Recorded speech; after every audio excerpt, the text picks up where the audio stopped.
R তো যিসকল ব্যক্তিৰ জন্ম তাৰিখ 2/11/20 and 29 তেওঁলোকৰ ড্ৰাইভাৰ সংখ্যা হ'ব 2 চন্দ্ৰমাই ৰিপ্ৰেজেন্ট কৰে তেওঁলোকক আৰু তেওঁলোকৰ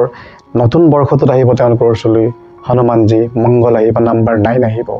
সো কি হ'ব আসলতে জেনাৰেলি কি হয় চন্দ্ৰমাই যেতিয়া অপাৰেট কৰি দিয়াৰ লগে লগে তেওঁ মাইণ্ডটো ফ্লাকচুৱেট হৈ থাকে মুডি হয় মুডটো সুইং হৈ যায় কেতিয়াবা কোনোবা এটা সেক্টৰত থাকিব মাইণ্ডটো কোনোবা এটা সেক্টৰত থাকিব যেটো চন্দ্ৰমাৰ যেটো এসেন্ডিং এণ্ড ডিসেন্ডিং অৰ্ডাৰ হেতুৱে খুব ক্ৰিয়া কৰি থাকে তেওঁলোকৰ জীৱনত আৰু যে সেই কাৰণে তেওঁলোকৰ মাইণ্ডটো খুব সুইং হয় মুড সুইং হয় আৰু সেই কাৰণে তেওঁলোকে এটাই খালি অনুৰোধ তেওঁলোকে এই অনাগত বছৰটো 2025 চনটোত খুব ধৈৰ্য্যগাই থাকিব হনুমানজী আৰাধনা কৰিব নিজৰ জব বা নিজৰ বিজনেছত তেওঁলোকে প্ৰগ্ৰেছ কৰিব পাৰিব খালি কথা এটাই তেওঁলোকে কেতিয়াও কথা বতৰা পাতোতে অলপ সাৱধানে হ'ব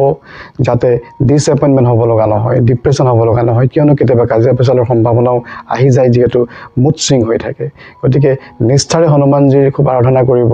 আৰু কৰি পেলাই আপোনালোকে জীৱনৰ প্ৰতিটো কাম খোজত আগবাঢ়ি গ'লে নিশ্চয় সফল হ'ব খালি